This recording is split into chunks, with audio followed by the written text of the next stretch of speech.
Question है, एक ठोस गोलार्ध को उसके केंद्र में एक बेलनाकार त्रिज्या r/2 छेद के साथ ड्रिल किया जाता है।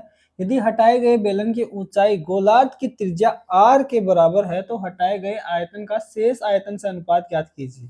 ठीक है, देखो ये गोलार्ध दे रखा है अपने को, ठीक है, गोलार्ध बताया है और जिसकी त्रिज्या कितनी बताई है, r बताई है गोलार्ध की त्रिज्या, तो ये रेडियस हो गई उसकी r हो गई। ठीक है, अब ये इसका केंद्र हो गया और इसने क्या बोला है कि केंद्र में एक बेलनाकार त्रिज्या r/2 छेद के साथ ड्रिल किया जाता है। ठीक है, और यदि हटाए गए बेलन, बीच में क्या किया गया, एक बेलन निकाला गया है ड्रिल करके, ठीक है, जिसकी त्रिज्या क्या है r/2 है, यानी कि ये दूरी कितनी है r/2 दे रखी है, ठीक है, बेलन की त्रिज्या, और बेलन की ऊंचाई गोलार्ध की त्रिज्या r के बराबर है। जो ये बेलन की जो ऊंचाई है ये इसकी त्रिज्या r के बराबर होगी, मतलब बेलन की जो ऊंचाई बता रखी है ये वाली, ये किसके बराबर है, गोलार्ध की त्रिज्या r के बराबर है। ठीक है, यानी कि ये कितनी हो गई, बेलन की ऊंचाई r हो गई। ठीक है, और इसकी त्रिज्या अपने को r/2 दे रखी है बेलन की। ठीक है, अब अपने को क्या पूछा है कि इस बेलन का आयतन, ठीक है, और बेलन को हटाने के बाद इस गोलार्ध का आयतन से रेशियो निकालना है। ठीक है, यानी कि अपने को क्या निकालना है,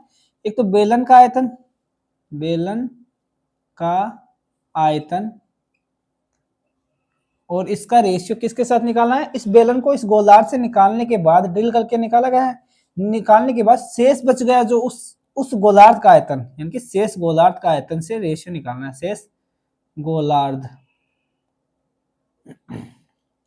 का आयतन, इन दोनों को रेशियो निकालना है। ठीक है, अब देखो अपने को क्या बोल रहा है, गोलार्ध का आयतन तो क्या होगा, गोलार्ध की त्रिज्या r है तो गोलार्ध का आयतन क्या हो जाएगा, 2/3 पाई r क्यूब हो जाएगा। r क्या है, कैपिटल R है तो आई r हो जाएगा। ठीक है, ये तो हो गया गोलार्ध का आयतन। और बेलन का आयतन क्या होगा, इसकी त्रिज्या क्या है, r/2 है, ऊंचाई r है, तो अपने को पता है बेलन का वॉल्यूम क्या होता है, बेलन का वॉल्यूम होता है पाई r स्क्वायर, r बराबर क्या है, r/2, यानी कि r का स्क्वायर बटे 2 का स्क्वायर, यानी कि r/2 का स्क्वायर इंटू h कितनी है इसकी, कैपिटल R है, तो ये हो गया बेलन का आयतन। ठीक है, तो बेलन का आयतन तो अपन यहाँ से रख देते हैं, क्या आ जाएगा, पाई r स्क्वायर बटे 4r इंटू r आ जाएगा, रेशियो शेष गोलार्ध का आयतन, यानी कि बेलन निकालने के बाद आयतन कितना बचेगा, वो अपने को गोलार्ध का आयतन बता है कितना है, पूरे गोलार्ध का आयतन 2/3 पाई r क्यूब है।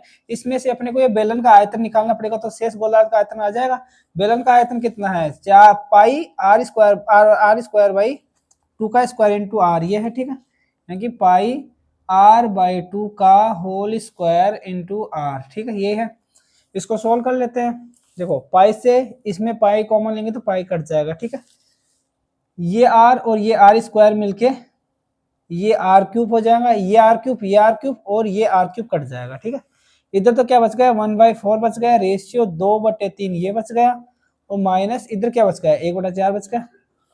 सोल्व कर लेते हैं, इधर क्या आ जाएगा, 4, इनका एलसीएम आ जाएगा 12, 4 3 12 हो जाते हैं। ठीक है, या फिर हाँ ये जो 4 3 12 हो जाएगा, 3 चौक 12, 4 दूनी 8 माइनस 4 3 12 3, रेशियो 1/4, ये 4 3 12 हो जाएगा, ये यहाँ पे कितना आ गया, 5 आ गया। ठीक है, तो इनका रेशियो कितना आ जाएगा, 3 इधर आ जाएगा, तो 3/5 आ गया, यानी कि बेलन का आयतन और शेष गोलार्ध, बेलन निकालने के बाद, ड्रिल करके बेलन निकालेंगे उसके बाद जो शेष बचेगा गोलार्ध का आयतन, उसका रेशियो 3/5 आ जाएगा, यानी कि ऑप्शन नंबर डी इसका आंसर हो जाएगा, ये अपना आंसर है। ठीक है।